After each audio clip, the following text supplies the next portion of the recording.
guys, welcome to Celia's Playlists. Today I am here with Jason Didner, who is a singer, songwriter, and multi-instrumentalist, and I really love this. Wait for this. His style is Jersey rock with humor, heart, and soul. So Jason, welcome. How are you today? I'm doing well, thanks. And you? I'm doing pretty good. Jason, tell us a little bit about your, I guess, musical history. That's what I've been calling it on here. So, what's your background in music and what kind of music do you make? Okay, back when I was in seventh grade, I declared that I wanted to be a part-time programmer, a part-time bowler, and a part-time musician. In reality, I'm a full-time IT guy and a part-time musician today. What happened to the Bowling doesn't bowling? happen as much. Well, that's really cool. I know you're a multi instrumentalist. Tell us a little bit about your style and the music that you make. Okay, I'm primarily a rock player. Um, my first rock concert when I was 16 was Van Halen, and that was a huge influence on me. That made me want to pick up a guitar. And then a generation later, Eddie's son Wolfgang created Mammoth WVH, where he plays all the instruments himself. That motivated me to finally learn the drums during the pandemic. Mm. So I'm very much rooted in rock, anything from hard rock like Van Halen to more straight ahead American rock like Bruce Springsteen. Being a Jersey guy, I've got that. Having going to college on Long Island, I've got a strong Billy Joel influence too. Billy is quite big over here, so I understand you on that one. So I know that you have a certain vibe in your songs. I really like them because the lyrics are so fun. Tell me a little bit about where your writing style comes from, because I feel like everyone has such a different and unique way of coming up with their music and coming up with I guess their lyrics as well. So how does that work for you? Well, the lyrics are often collabs between myself and my wife, Amy. Hi, Amy. And um, we write at the kitchen table, but sometimes we don't know we're writing. We're having a conversation, and one of us will say something funny, and then the other will say, that should be a song. So we also write in the car to that extent because one of us will say something funny, the other recognizes that should be a song. We'll turn on the voice memos and we'll start just pitching ideas for a song. And then when we're not driving, when we're home, we can listen back to those recordings and see what might go into a lyric. Very cool. And where does the the tone of the different songs come from? Is it you guys going back and forth? Where do the topics come from? Is it just things happening around you? It's life experience a lot, yeah. In fact, we made two kids albums when our daughter was very young because the songs were about parenting experience. I see. That's a cool different thing. I feel like not a lot of people get into children's music or children's albums or albums about children. What direction was that? Okay, well, we stayed true to our rock roots. We wanted songs that were fun for the parents, that were energetic for the kids, and of course, that had themes that parents and kids together could relate to. Um, and that is under a separate brand. That is Jason Didner and the Jungle Jim Jam, which you'll also come across if you search for me. Very cool. And like what type of songs ended up on there? What were some of the interesting different I guess topics that you guys covered in parenting? Let's see. One of our favorites was Jam Packed, about having too much stuff in the car for a family trip. Um, we have songs about going to the beach because that was really our happy place for family vacations. We had songs about pandas, one of our favorite animals. Um, Songs about having fun and including everyone, and not uh, and moving, not just sitting down with your phone. I gotcha. That's like a cool different avenue, but like such a creative way to like, express yourself, especially about parenting. So that's really cool. That's awesome, Jason. So let's get back to like your current music. um, Sure. I know that your songs are quite conversational. I've heard a couple of different ones.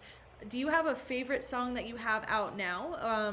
And where did that story come from with that song? Sure. Well, the current project is an album that I'm releasing singles off of, and um, the album may be out by the time this gets heard. The album's called Digital Carnival, and every song on the album is part of a conversation about where we're at in technology, what our lives are actually like using technology. I was amazed looking at the lyrics saying, hey, this is not science fiction. This is all going on now. Um, Yeah, definitely. Like I the ways that like, technology has influenced us as people is crazy these days because I'm talking to you through a computer right now, you know? yeah, yeah, exactly.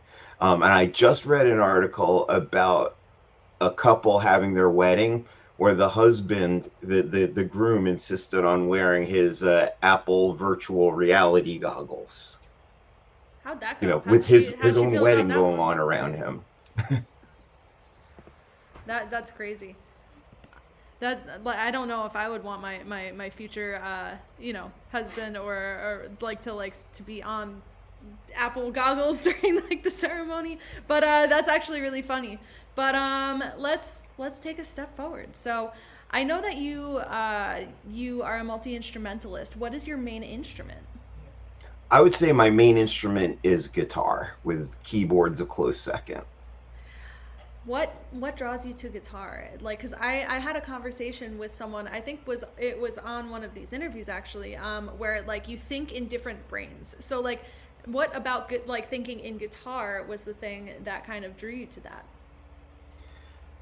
Well, certainly, I think there was a strong identity with Eddie Van Halen, with how much fun he looked like he was having up there, and how much fun we had in the audience because he was having so much fun with it. Um, in live performance, there's more eye contact when I'm playing the guitar than when I'm playing the keyboard. That makes sense because you're able to actually interact with the crowd because you're playing something front facing instead of like playing something that you may or may not have to look down to play because you know where the things are on the frets. Yeah, So, yeah. like, when you are performing, because I know you perform both as an acoustic act and with a trio, what are you typically playing? The guitar, or are you mostly doing vocals? Yeah, just about all get well, I'm the lead singer. So yeah, the vocals certainly,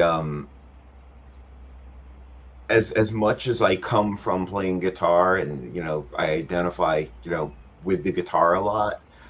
I understand, of course, the importance of the vocal as the vehicle that gets the lyrics out there. So while I may not have, the big range of a Freddie Mercury, that kind of a singer, I'm a baritone essentially. I sit more in like Bruce Springsteen, Billy Joel's range. Um, the vocals are the means with which I do the storytelling. So um, I prioritize them importance, but certainly having a whole lot of fun with the guitar. Very cool. So, like, my question to you is like, since you're doing both acoustic and playing with people, what's the difference in, I guess, the feeling on stage between being a solo acoustic performer and working with a trio with a band? What is the difference in experience? Well, I think playing in the trio, certainly the communication that you have among your fellow players is part of the story that you're telling. I mean, Bruce Springsteen made a great example of that with his interplay, like with Clarence on the saxophone. I gotcha. I gotcha. So, what are the pieces of your trio? I've got a friend, Leah, that plays the drums, and a friend, Amelia, who plays the bass. Very cool. And like, do you play with them only out, or do they actually like? Are you guys jamming together, or like what kind of like what kind of atmosphere do you have within your act? Oh, got it. Well, circumstance played a role in how the last album got made, which was I intended it for it to be my first band album as opposed to like full solo.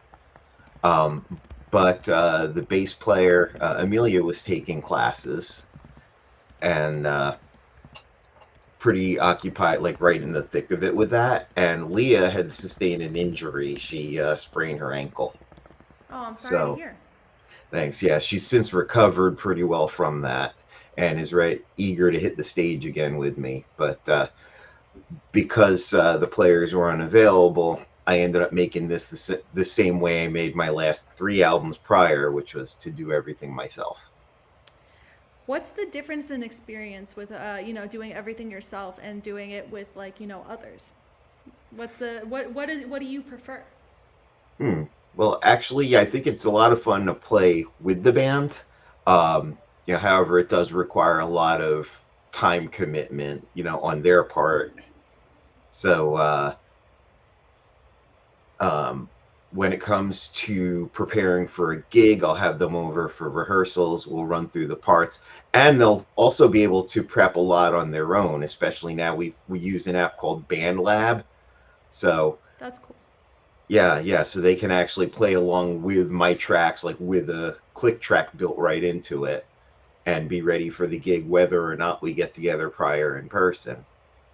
That's cool. What exactly like for people that don't know, what is BandLab? What kind of resource is that? Like what kind of things can you do in there? That one is interesting. Not only for collaborating with, band members or, fellow musicians, but also it's also a way to make your music available for people who are learning their instruments to just jam along with Very and cool. maybe create something entirely different with it. But BandLab is uh, it's part recording application and part social media platform. Interesting. I Yeah. like that that has both aspects because it allows you to have like, your working side but also like, a social side on there as well. Yeah, and it gives people a whole new way to relate to your music. Sure, you get people who may want to listen, but you might get people who want to really actively be a part of your music.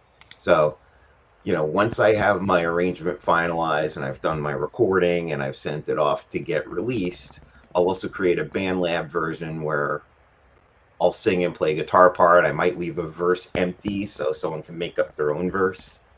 And there's not the expectation that I'm relying on them to make this the finished product. It's the expectation more so that they can jump in, do their own thing with it, share it with their friends, be inspired by it. That's very cool. And I don't think that's something that everyone knows about. So I'm glad that you brought it up because that might be a resource that someone may be able to like, build off of, which is really cool. Yeah, if you download BandLab, find me there. Yes, find Jason on BandLab. So, Jason, my big question for everyone on this podcast is for someone that is getting into music, and you could take this any way you want, whether it's writing, producing, performing, what would be your advice to someone that's starting out anew?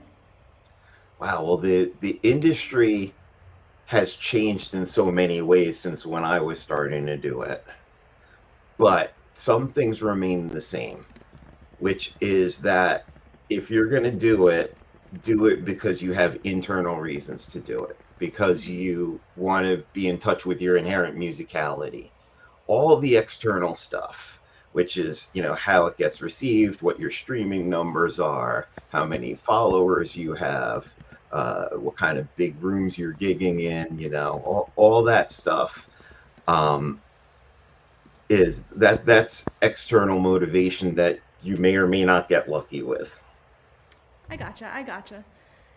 I think that it's important for people to like, make sure that they have their connections to everything. So I and the in, like, it's such a music is such a personal thing, and they need to have their connections to the music, and they need to be able to, like I don't know where I'm going on this. My brain just turned off for half a second, so sorry about that. But I like the fact that you kind of brought up to have like a connection. Yeah, and to really just not be so dependent on the results, like the number of likes, the number of shares, that stops you from saying what you want to say, making the music you want to make. In the 80s, when I was coming up, you know, you were lucky if you got anywhere near a recording studio. Now you have a recording studio in your apartment or your bedroom. Yeah, and Um, it opens up a lot of opportunities that way, and it allows it to be more accessible. yeah, and this also means a whole lot more competition. Spotify gets 60,000 new songs every day. Your song is a needle in a haystack when you put it there. This is true. This is true. But Jason, I know you're on social media, and I know you're on Spotify, and I know you're on BandLabs. So where can people find you? Where can people connect with you? And where can people listen to your music? Well, the center of my musical universe is my website, jasondidner.com.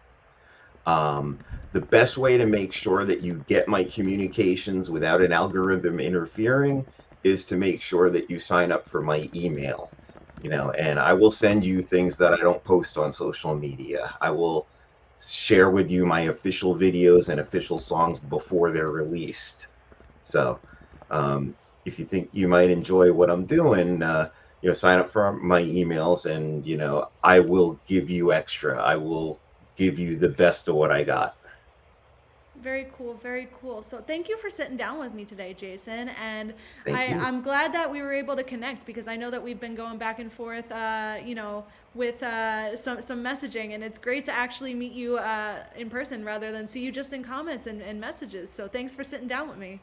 I really appreciate and impressed with the commitment that you have to furthering the music scene, on Long Island and online and globally. And I'm impressed with it and delighted with what you're putting out there. Thank you. I'm trying to, create the community that I wish that I had coming up as like, a content creator. And the fact that everyone needs to be making videos and making photos and everything online and promoting themselves kind of allows for me to have a community of people that are trying to promote themselves too. So I'm glad that I was able to like, get in with some really, really amazing artists and help them kind of figure out some ways to get themselves out there as well. So thank you for being on here and allowing me to, I guess, find out and share your story because you had some really awesome things that people may not know about you. Great, great. Well, it's a good interview. I enjoyed it, and thank you so much for making it happen. Thank you, thank you. So, to everyone watching, make sure you check out Jason on all of the different platforms and get in touch with him directly if you want music direct from him. And I hope you guys have a great day, and I'll see you on the next interview.